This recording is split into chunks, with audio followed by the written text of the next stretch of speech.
Chanakya international academy உங்களுக்குள் இருக்கும் தலைவரை வெளிக்கொண்டு வரும் பியூர் பாலிடிக்ஸ் பயிற்சி பட்டறை. நேரடி மற்றும் இணைய வழி. கான்டாக்ட் 7338824242.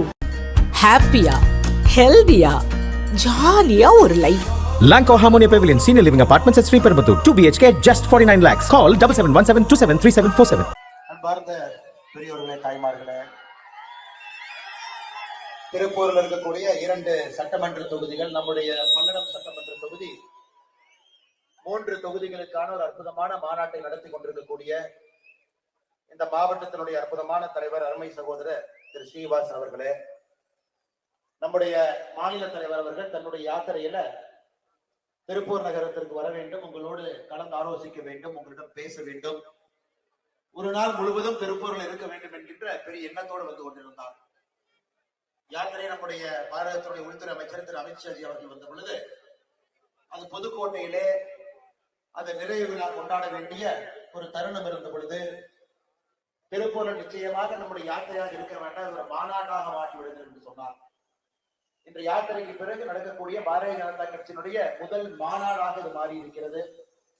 அதற்கு அனுமதி கொடுத்து நம்மோடு இந்த அற்புதமான இந்த மாலை நேரத்தில் நம்மோடு இருக்கக்கூடிய நம் மாநிலத்தினுடைய தலைவர், திருநெல்வேலி சட்டமன்றத்தினுடைய மக்களுடைய பிரதிநிதி, எல்லாவற்றிற்கும் மேலாக இன்று பாரதிய ஜனதா கட்சி தமிழகத்தில் அடுத்த கட்டம் செல்ல வேண்டும், சட்டமன்றத்தில் நம்முடைய உறுப்பினர்கள் செல்ல வேண்டும், அனைத்து இந்திய அண்ணா திராவிட முன்னேற்ற கழகத்தோடு நம்முடைய தோழமை கட்சிகளோடு 2026 திராவிட முன்னேற்ற கழகத்தை வேரோடு பிரிங்கி எரிய வேண்டும் என்கின்ற பெரிய ஒரு உந்துதலோடு பெரிய ஒரு பயணத்தை கடந்த ஒரு 8 மாத காலமாக நடத்தி முடித்துவிட்டு வந்திருக்கக்கூடிய அருமை நயினார் நாகேந்திரன் அவர்களே, நம்முடைய மாநிலத்தினுடைய செயலாளர், இதற்கு முன்பு இந்த பகுதியினுடைய மக்கள் பிரதிநிதியாக இருந்து என்றைக்குமே பாரதிய ஜனதா கட்சியினுடைய தொண்டர்களுக்கு பணி செய்து கொண்டிருக்கக்கூடிய அருமையக்கா வளரக்கூடியவர்களே, அனைத்து இந்திய அண்ணா திராவிட முன்னேற்ற கழகத்தினுடைய முன்னோடி, இதற்கு முன்பு சட்டமன்ற உறுப்பினராக இருந்தவர்,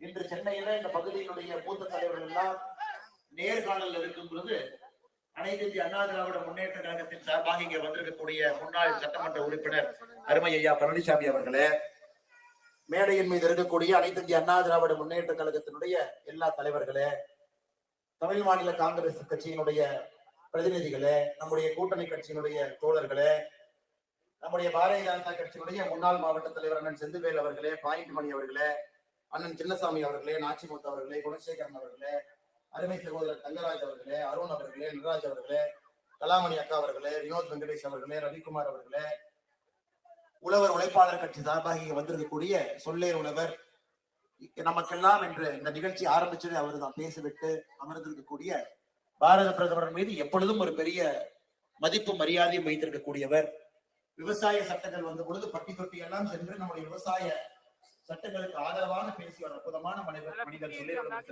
இருக்கிறாங்க. அவர்களுக்கும் என்னுடைய மாலை வணக்கத்தை தெரிவித்துக் கொள்கின்றேன். தமிழ் மாநில காங்கிரஸ் மாவட்ட தலைவர் அருமையான ரவிக்குமார் அவர்கள் வந்திருக்கின்றார்கள், அவர்களுக்கும் என்னுடைய வணக்கத்தை தெரிவித்துக் கொள்கின்றேன். நம்முடைய ஒன்றிய தலைவர்கள் எல்லோருக்கும் என்னுடைய பணிவு கலந்த வணக்கத்தை தெரிவித்துக் கொள்கின்றேன். மிகச் சிறப்பாக நம்முடைய தொண்டர்கள் எல்லாம் ஒருங்கிணைத்து இந்த கூட்டத்தை நடத்தி கொண்டிருக்கின்றார். திருப்பூரை பொறுத்தவரை பாரதிய ஜனதா கட்சி எப்பொழுதுமே மக்களுடைய குரலாக, மக்களுக்கு ஆதரவாக, அது போராட்டமாக இருக்கட்டும், ஆர்ப்பாட்டமாக இருக்கட்டும், திருப்பூர்ல இருக்கக்கூடிய பின்னலாடை சம்பந்தப்பட்ட எந்த பிரச்சனையாக இருந்தாலும் மத்திய அரசுடைய கவனத்திற்கு சென்று அதற்கான தீர்வை கொடுக்கக்கூடிய கட்சியாக இருக்கட்டும், பல நல்ல விஷயங்களை செய்து கொண்டிருக்கும். இன்னைக்கு இந்த யாத்திரை முடிந்த பிறகு மாநில தலைவர்களுடைய வருகையை ஒரு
ஒரு சின்ன ஒரு நகரத்துல இவ்வளவு பொருளாதார உற்பத்தி செய்ய முடியுமா என்பதை எல்லாம் திருப்பூர் நகரம் இன்னைக்கு இந்தியாவுக்கே பறைசாற்றி காட்டிக் கொண்டிருக்கிறது.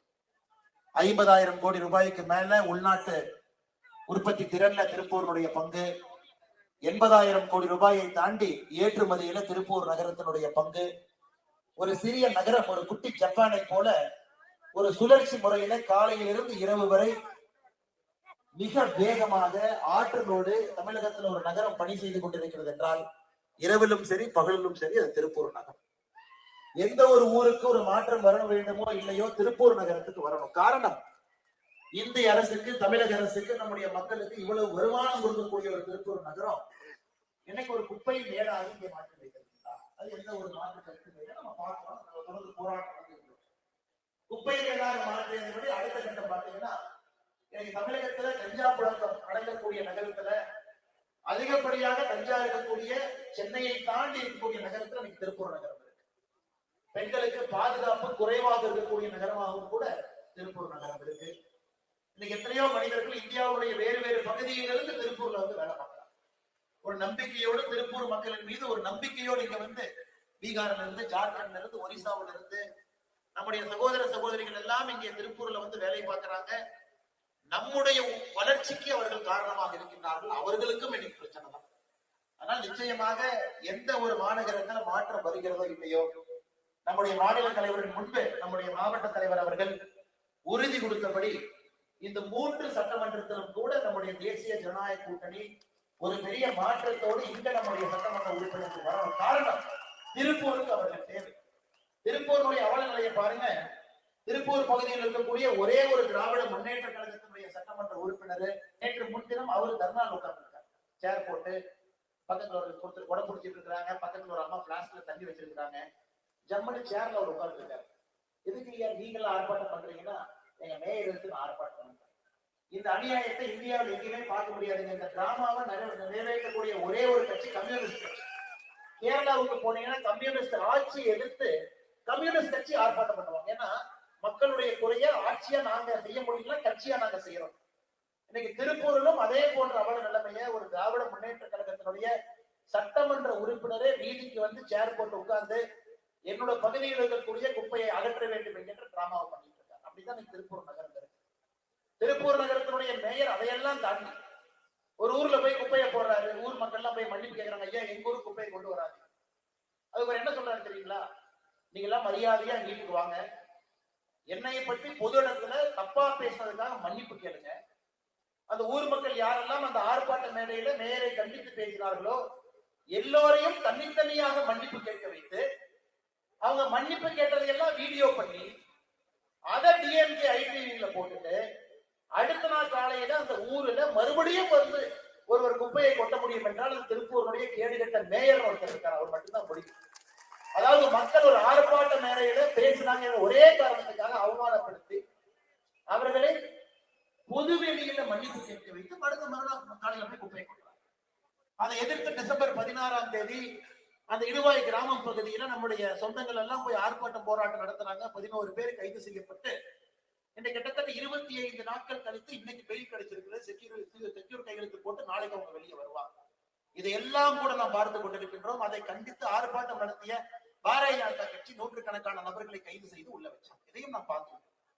இன்னைக்கு இந்தியாவில தூய்மையான நகரங்கள் பட்டியல் போடுறாங்க.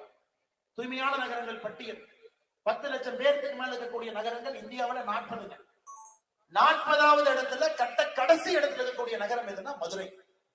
கடைசி நகரம் தூய்மையில இந்தியாவில 10 லட்சம். அந்த 40வது நகரத்திலிருந்து ஒரு நகரம் தாண்டி 39 லூதியானா, 38 கடைசியிலிருந்து 2வது இடத்துல ஒரு நகரம் இருக்குன்னா அது சென்னை. யோசிச்சு பாருங்க. திராவிட முன்னேற்ற கழகத்தினுடைய ஆட்சியில இன்னைக்கு குப்பை நகரமாக ஒரு நகரமாக தமிழகத்திலே மாறிக்கொண்டிருக்கிறது. கடைசி இடத்துல மதுரை, அதிலிருந்து 2 இடம் தள்ளி சென்னை.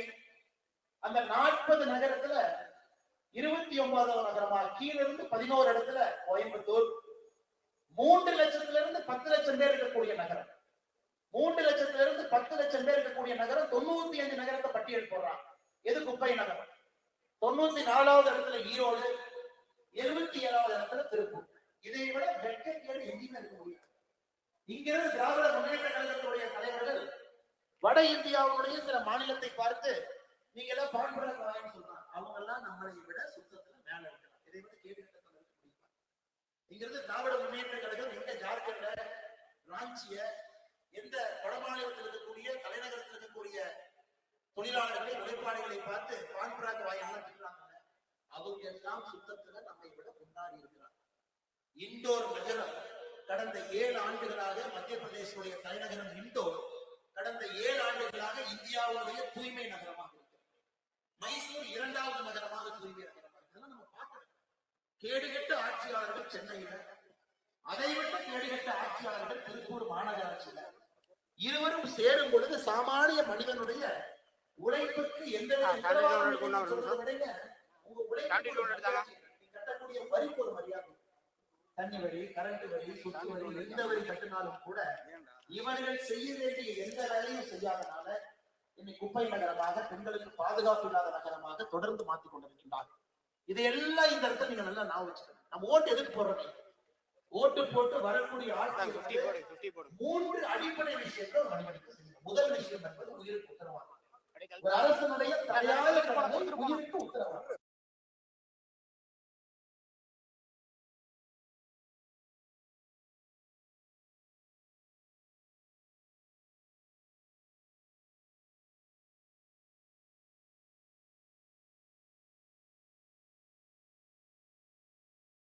பகுதியில வசிக்கும் அளவுக்கு ஒரு வசதியை ஏற்படுத்தி கொடுக்கும்.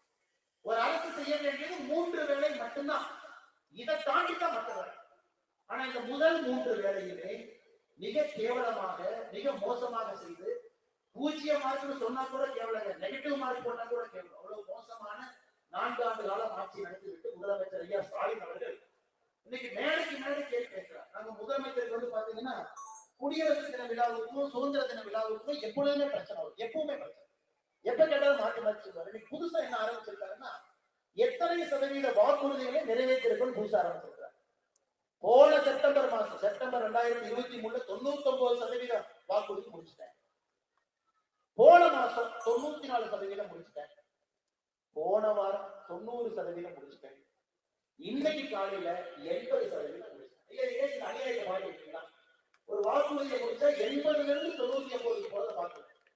99ல இருந்து 80 வரைக்கும் பார்த்துருக்கீங்க. அதனால என்ன வாக்குறுதி கொடுத்தவனே தெரியாத ஒரு மனுஷன்.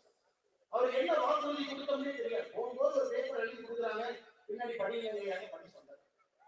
அதனால என்ன வாக்குறுதி கொடுத்தோம், எத்தனை வாக்குறுதி கொடுத்தோம், 505 கொடுத்தோம்.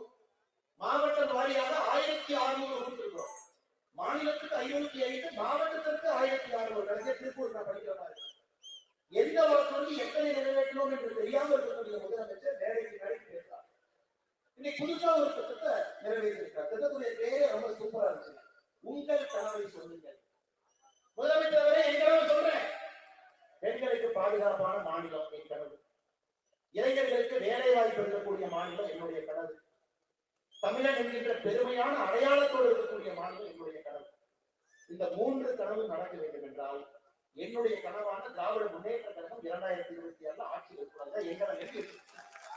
இதற்கு ஒரு திட்டம் போட்டு உங்கள் கனவை சொல்லுங்கள் என்று எத்தனை பேப்பர் கேட்டால் இதான் சொல்ல போறாங்க. புதுசா என்ன சொல்ல போறாங்க? உங்கள் கனவை சொல்லுங்க, புதுசா என்ன சொல்ல போறாங்க?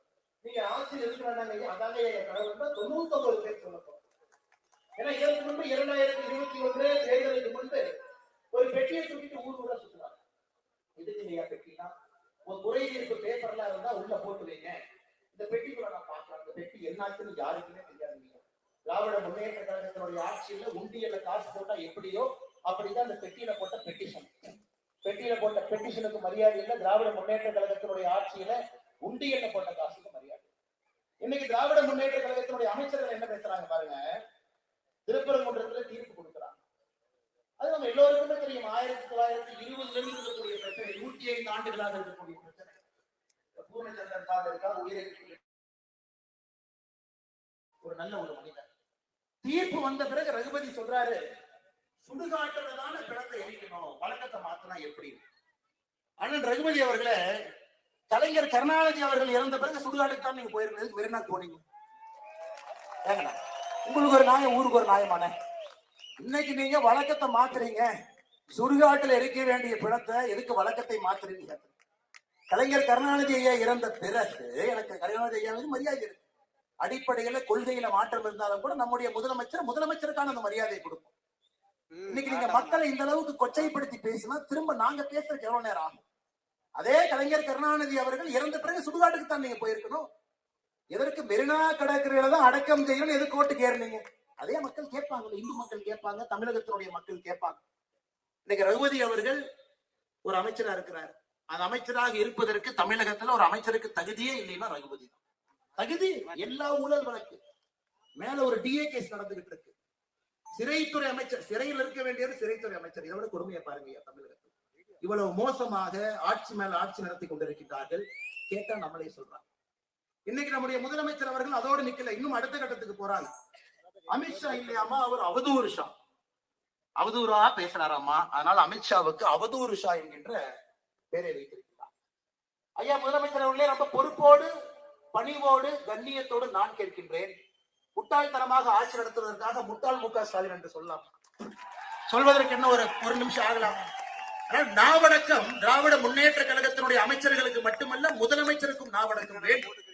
திரும்ப பேசுறதுக்கு எங்களுக்கு என்ன ஒரு நிமிஷம் ஆகுமாங்க ஐயா?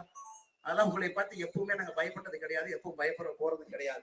திரும்ப எங்களுக்கும் அதே பாணியில அதே மொழியில எங்களுக்கும் பதில் சொல்ல தெரியும். அதனால முதலமைச்சராக இருக்கட்டும், அவருடைய மகனாக இருக்கட்டும், மரியாதை கொடுத்து தமிழக அரசியல மரியாதையை வாங்கிக் கொள்ளும். தேர்தல் களம் கையில மைக் இருக்கு, என்ன வேணாலும் பேசலாம். நீங்களே பேசுனீங்கன்னா எங்களுடைய தொண்டர்களும் தலைவர்களும் பார்த்து கொண்டு அவர்களும் சும்மா இருக்க மாட்டாங்க. அதனால ஒரு தலைவரின் மீது குற்றச்சாட்டு இருக்கா சொல்லுங்க, ஏத்துக்கிறோம். குற்றச்சாட்டு இருக்கா சொல்லுங்க. குற்றச்சாட்டு அரசியல் எல்லாரும் வைக்கிறது தானுங்க, வெய்யுங்க, நாங்க பதில் சொல்றோம், எங்களுடைய கடமை.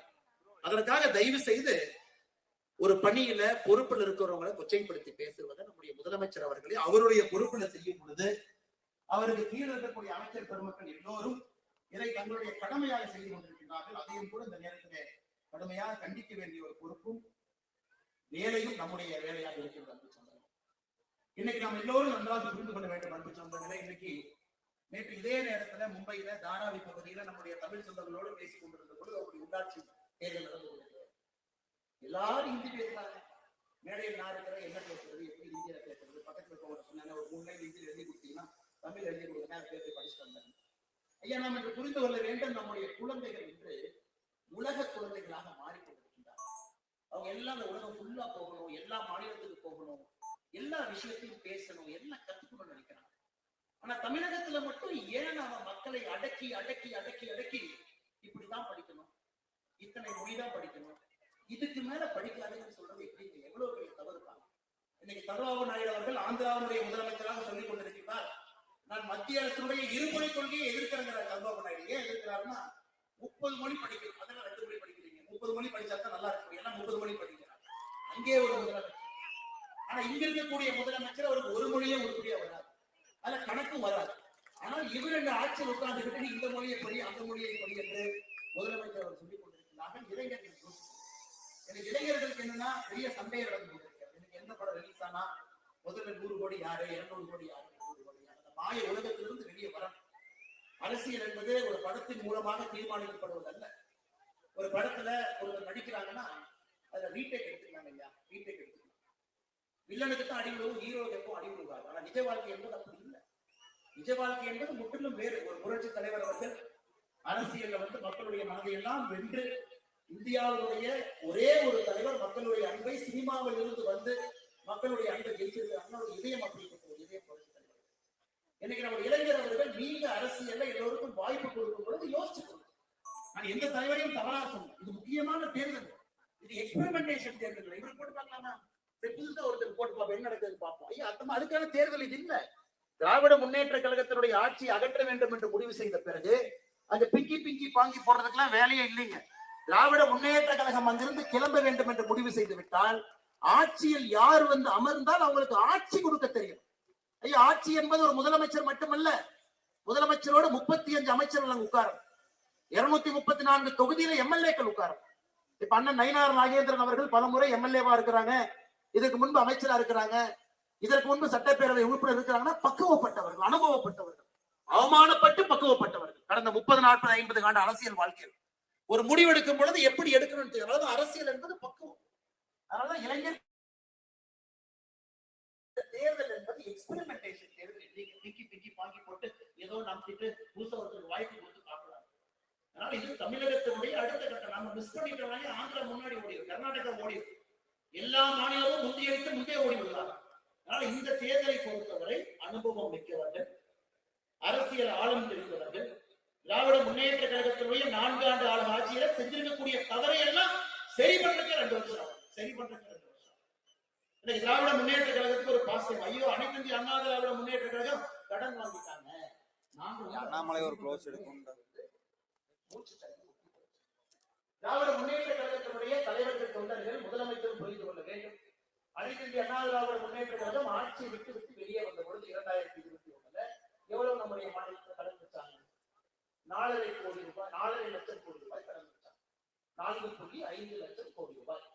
இது எப்பங்க? சுதந்திரம் கிடைத்து 1947 50 இருந்து கடன் கொட்டே வாங்க. ஆட்சியிலிருந்து வரும் பொழுது அன்னைக்கு உத்தரப்பிரதேச மாநிலத்தினுடைய கடன் இன்னைக்கு ஒரு காலத்துல பாத்தீங்கன்னா 2010-12 தமிழகத்தை விட யூபியுடைய கடன் அதிகமா இருந்துச்சு. 4 லட்சம் கோடி கடன் வைத்து விட்டு இதுக்கு முன்பு இருக்கிற ஆட்சி வெளியே வந்திருக்கிறாங்க. ஆனா 4.5 ஆண்டுகள்ல அதை விட அதிகமாக கடன் வாங்க. சுதந்திரத்திற்கு பிறகு மொத்தமாக 4 லட்சம் கோடி கடனை 4 ஆண்டுல அதுக்கு மேல 5 லட்சம் கோடி கடன் வாங்கி 9 லட்சம் கோடி கடன் வைத்து விட்டு எதுக்காக 5 லட்சம் கோடி கடன் வாங்குறீங்கன்னு சொன்னாங்க. இன்னுமே ஒரு ஆட்சியின் மீது பழியை போட்டு போட்டு எந்த நாளுக்கு திராவிட முன்னேற்ற கழகம் தப்பிக்க முடியும்? திமுகவை பொறுத்தவரை நாங்கள் கேட்பது தமிழகத்தை எதற்கு கடங்கார மாநிலமாக மாற்றி வைத்து அனைத்து இந்திய அண்ணா திராவிட முன்னேற்ற கழகத்தினுடைய ஆட்சி முடியும் பொழுது சர்வீஸபிள் லெவல்ல டெப்ட், ஒரு கடன் வாங்கி இருக்கீங்கன்னா சர்வீஸ் பண்ண முடியும், அதற்கு வட்டி கட்ட முடியும். ஆனா இன்னைக்கு அதையெல்லாம் தாண்டி வளர்ந்து ஒரு கட்டத்தில் நின்று கொண்டிருக்கின்றோம். எதற்கு நிக்கிறோம்னே தெரியாது. இன்னைக்கு 3000 ரூபாய் பொங்கலுக்கு கொடுக்கணும்னு ஆரம்பிச்சிருக்காங்க. இன்னைக்கு காலையில இருந்து நீங்க பார்த்துருப்பீங்க, பயிர்க்கடன் வாங்கியவர்கள் பணத்தை கட்டிட்டு புதுசா பயிர்க்கடன் வேண்டும் என்று கேட்டவர்களுக்கு நேற்றிலிருந்து பணம் இல்லை. எங்கேயா பணம் இல்லை? நாங்க தான் பயிர்க்கடன் கட்டிட்டோமே, பயிர்க்கடன் புதுப்பிக்க லைவ்ல போதன் பாரு அண்ணே, உங்க பணத்தை எடுத்து 3000 ரூபாய் கொடுத்தாங்க. லைவ்ல எல்இடில போகுது. எப்படி இருக்குன்னா கழுதை கொண்டு வந்து லிப்ஸ்டிக் போட்டுட்டு தான் வந்து யாரையும் சொல்றாங்க. நீங்க பொங்கலுக்கு 3000 ரூபாய் கொடுத்தீங்கன்னா உங்க பணத்துல நீங்க கொடுக்கணும். அதற்கான நிதி சூழ்நிலையை நீங்க உருவாக்கணும். இன்னைக்கு விவசாய பெருமக்கள் பயிர்க்கடனை கட்டிவிட்டு புதிதாக கடன் கொடுப்பார்கள் என்று காத்திருக்கக்கூடிய விவசாய பெருமக்களுக்கு கொடுத்த கடனை திரும்ப உங்களுக்கு கொடுக்க முடியாம 3000 ரூபாய் கொடுக்க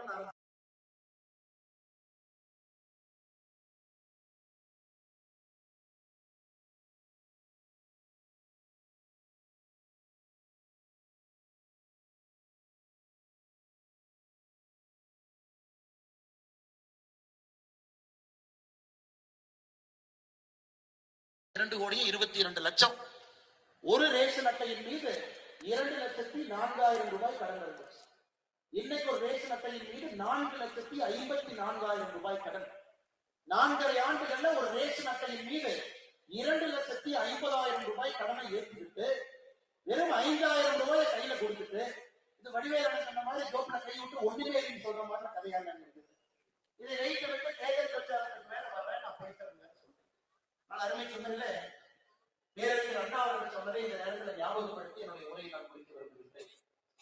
பேரறிஞர் அண்ணா அவர்கள் ராஜ்யசபா எம்பியாக புதுடெல்லியில் இருந்த பொழுது பல அற்புதமான வரலாற்று சிறப்பு வாய்ந்த பல பேச்சுக்களை பார்லிமெண்ட்ல பேசினாங்க. இன்னைக்கும் பாராளுமன்றத்தில் யாராவது செல்ல வேண்டும் என்றால் அண்ணா அவர்களுடைய பேச்சு என்பது இலக்கம். அப்ப அண்ணாவிட்ட கேட்டாங்க, பேரறிஞர் அண்ணா அவர்களே, நாங்க மக்கள் தொகை இப்படி இருக்கிறோம், மக்கள் தொகை அப்படி இருக்கிறோம் சொல்லும் பொழுது அதுக்கு அண்ணா அவங்க சொன்னாங்க, ஒரு பொருள் அதிகமாக இருக்கிறது என்பதற்காக அந்த பொருளுக்கு மரியாதை இருக்கிறது என்கிற பொருள் கிடையாது.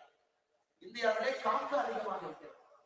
ஆனா காக்கா இந்தியாவுடைய தேசிய பறவையாக நாம் வைக்கவில்லை, மயில தேசிய பறவையாக வச்சிருக்கோம்.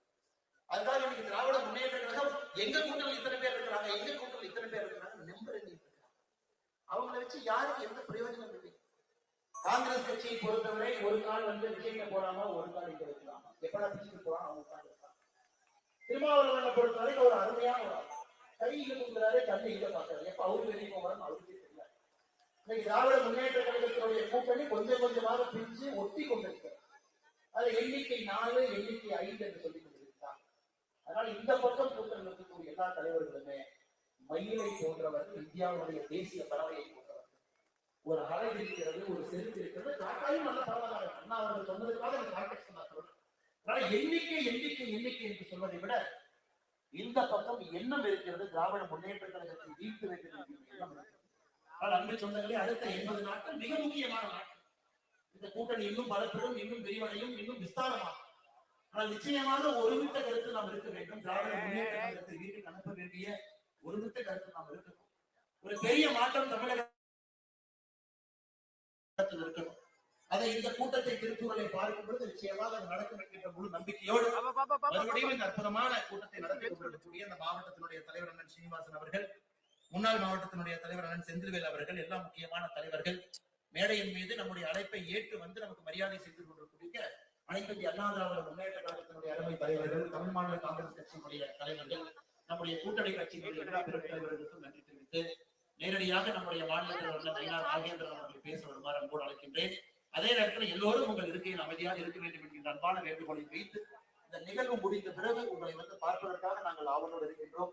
அதனால் உங்களுடைய இருக்கையில் அமர்ந்து